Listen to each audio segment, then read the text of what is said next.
Well, has Gerber finally made a pocket knife that I just might have a little bit of an affinity for, and you guys might too? That's what we're going to answer in today's blade review. Welcome back, everybody, to another video here at Gideon's Tactical. I'm Aaron, coming at you from a campground outside of Daytona Beach, Florida, as my family and I travel the country in an RV for the last year. It's been awesome, and yeah, just really enjoying the warmer weather, getting over a little bit of a congestion, so if I sound a little nasally, I apologize. But just recently picked this one up. I was looking through the catalog of different blades and saw the Gerber Affinity, and I said, I don't know, because it had stainless steel and it had stainless steel handles and 7CR, but then I saw that they have an upgraded, quote unquote, version right here with copper and D2 steel, and I was like, you know what? I haven't done a Gerber pocket knife for a while. Let's see what this has going on, and I got to tell you guys, I'm digging it. It's a pretty cool blade and very unique for what Gerber has on the market, because not only do they have those two budget options, one being 7CR, which I've done a whole video on, and Gerber really needs to just go away from that, I hope, altogether. And then this D2, slightly more expensive, slightly upgraded version. I've been having a lot of fun with it. And to be honest, I just don't have a lot of Gerber pocket knives in the rotation for that reason. Either the design is super wonky and I'm not interested, or the materials are very low end. Just as an example, the only two other pocket knives I'm aware of that I have is not only the Fastball here, American made S30V. This one is from their custom shop. So I've had like 2 or 3 of these different versions. Always been happy with overall the design of that one. And then I have the downrange with me as we travel, but back in storage, I do have the 06 auto as well. Gerber does do good on their USA made autos. I've always been happy with those, but that's it. I mean, that's literally the only pocket knives from Gerber I have in my collection for the reasons I just stated. So right out of the gate, one thing that's kind of cool I wanted to show you, you guys can see that right there, an adjustable thumb stud. Now, it is a righty only, so you southpaws, left-handed folks, you can check out right now if you don't like having a pocket knife that doesn't have the option to rotate the pocket clip and the thumb stud. That's not this knife, so I apologize. So you can check out right now, and I'll see you next time if that is the case, or check out one of the other videos.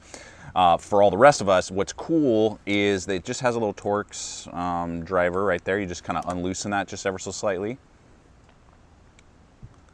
And you can adjust that a pretty good amount. That's about an inch right there of adjustment, and you can kind of put it where you want to. Now for me, it was in the middle when I got it. It worked fine. I moved it all the way back to actually clear the edge so that when I was slicing through cardboard, it didn't bog down, because it will go, if you kind of put it in the center or down here, you might get bogged down with like some certain slicing task. But what's kind of nice is you can move it out there. So those of you with really small hands, maybe females, my wife saw that was kind of nice that it was down here, so she could get her smaller hands onto that. So she liked it down there, just making it easier for leverage. But you can put it anywhere you want, and then you just tighten it back down. And I haven't had any loosening up. Once I tightened it and put it in position, it hasn't, unloosened itself. Obviously, you could do Loctite if that ever became a problem. But there you go, boom, and flies right open, because it's on another good thing here, bronze washers. Look at that. What a novel concept to put some bronze washers on a pocket knife. So not only is there a level of durability, but it's smooth. I really like the deployment right there. Gets a good little swack, and I like that aspect of the tool a lot. It does have a nice detent as well. It's not going to accidentally come out, so that was something that I noticed. The tip is buried in there very nicely, so you're not going to accidentally like grab that, nick it.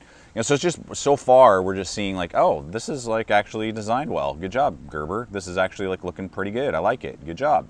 So all that aspect really good. We do have a pinch plate, and I like the concept of pinch plate. Not only does it give it a really cool accent, but for those of you, most of the people in my family, my dad and my brother, have a very difficult time with every frame lock I've ever handed to them. This eliminates that, because sometimes people will put pressure on the frame, then they squeeze the blade, and then it makes it difficult to deploy. This alleviates that issue, so you just rest your finger right there, and it's not putting any undue tension on the frame lock, causing it to not actuate. So works perfect in that, not only giving it cool accents, but actually does that job, and it acts as an overstop travel as well. The frame lock really engages nicely there. About almost 60% of that back spine blade right there. Very good. Got the little bit of a cut in with a little bit of a lip. Makes it easy to disengage and close. So in deployment, just having that cool little thumb stud, adjustment. That's nice, little cool added accent. Works fine, does exactly what it's supposed to do. And then having that frame lock, all really good, nice, very solid lockup, guys. There's zero rock, up, down, side to side, very, very, very solid. The only point of contention, honestly, on this entire knife for me, for the most part, is just right here. This is milled very nicely. The frame lock portion is not. If that had just been milled ever so slightly, I mean, with some sandpaper, you could, and probably 2-3 minutes of elbow grease, just kind of running it back and forth, you could just round it ever so slightly. It's a little bit sharp right there, where the frame lock disengages from like the rest of the body right there. So there's a little bit of a sharp point right there that they could have just milled. But again, for the price that we're about to look at here in a moment, it's not a deal breaker, and I can easily mod that if I need to. So far so good. Now how about this blade, the business end of the tool? We got that blacked out coating on the D2 steel version. The 7CR versions, they will be satin, I believe. So the blacked out coating, we're wearing fine. It's just, you know, like a spray on from what I can tell. Now, what it made me think of right away, still getting over that cold, that head cold I'm dealing with, is the Buck 110 Slim. Very similar profile, very sleek, narrow. The blade is very similar, kind of in dimensions, size.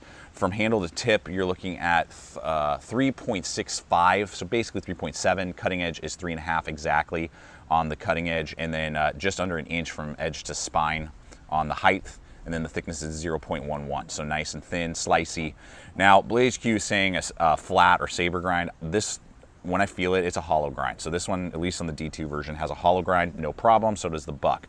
Now, for pricing, this one I paid like $42, I think, maybe $44. That's the average going rate, let's say between $40 and $45 for D2 steel. That is a great price point from everything that we're seeing so far, very competitive with what else is on the market. And as we go through the video, guys, there will be the hyperlinks that we always have for you through all of our distributors, not only for the Affinity in all of its versions, but also this Buck 110 if you're interested in taking a look at that Ultra or Ultra Slim, I can't remember, version. Appreciate it when you guys do use the hyperlinks if a gear item makes sense for you.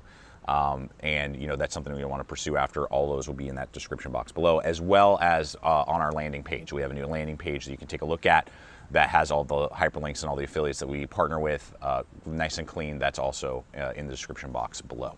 Now, what I really liked is the very good relief edge that they put on this tool. This was shaving sharp out of the box. Very happy with the edge geometry and the edge retention and just the overall performance. With that hollow grind, food prep was a dream. So basically think of like that Buck 110. Anything a Buck 110 can do, this guy's gonna do, but with D2, it'll hold its edge a little longer. So that's very powerful in the sense of what its capabilities are. Slicing through material, man-made stuff, cardboard boxes, you know, I mean, this is more of a gentleman folder, so it's definitely something you're gonna probably wear to the office, you know, lighter duty tasks in my opinion. I know how Gerber shows, like in their promos, you know, like out in the woods using this thing. I'm like, I'm not taking this out hiking like ever. But the blade shape itself, very, very functional, very slicey, very piercing, great for, you know, opening packaging, opening a letter, you know, that type of stuff. Very functional in just your general utility tasks that you might want a tool to do. So you get a lot of reach and you get a lot of capability. And that reach of being just over basically 3.5 inches, you can do a lot of food prep. I did enjoy doing a lot of food prep with this pocket knife. So something to just kind of consider. If you like doing that with your pocket knives, then this one is a dream to use in the kitchen, or, you know, at a nice steak dinner. You want to bust this out instead of the steak knife. You know, not only will it look classy, but it'll do the job. So with the handle, good job for a gentleman, you know, light duty folder. I really dig it. We got a very low accent Gerber, you know, little icon right there. I gotta say, Gerber's icon is dope. I've always liked it a lot. And on this one, the D2 steel version, again, this is copper. This isn't like sprayed on, and I can even see that it's already yellowing or greening, getting green just a hair. So you're gonna get some wear right away, which is pretty cool. I like that actually quite a bit. Same with that plate. So when I can tell, I mean, it says copper in the description, and this doesn't look sprayed on like it's just, you know, scraping off or something. The 7CR, that will be stainless steel. That version will just be a stainless steel body all around. So copper scale basically on one side, and then we have a stainless steel frame lock. So even though it's a big handle at 4.875, so I mean almost 5 inches worth of handle right there, which gives you a lot of real estate, it's not super heavy, coming in at about 4.5 ounces. You know, it could be a little bit heavier, but it's not. So I like that. You know, 4.5 ounces, not bad for how big and how much real estate you get right there. You can just see how much real estate I got. You know, they did some milling on the scale too, so it's not just super blocky. Flow through construction helps with that. You know, those tubes and pillars. Do have a nice little lanyard hole out the back there. Just that ever so slight cut in. Again, very good though. Slim too at 0.33, I believe. Excuse me, 0.37 on the thickness. So that, I mean, that's a slim, thin pocket knife in your pocket, which is great. So it's not going to be something that overly weighs you down, and it's not going to take up a ton of real estate in those more dress slacks, you know, nicer types of clothes. Then you have a blacked out pocket clip on this version. It does have Gerber right there, 2 screws that are kind of recessed in. Really good tension. It's not like overly tight, but definitely going to hold, you know, to what it needs. It doesn't have some sort of obnoxious flare.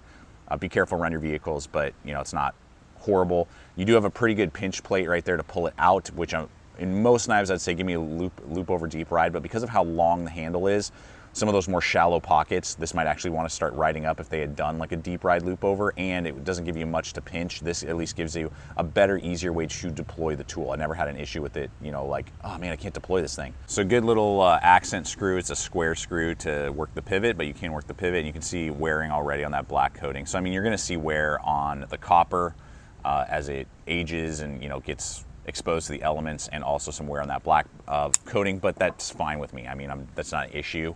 I don't see that as necessarily a negative. It just gives us some cool character.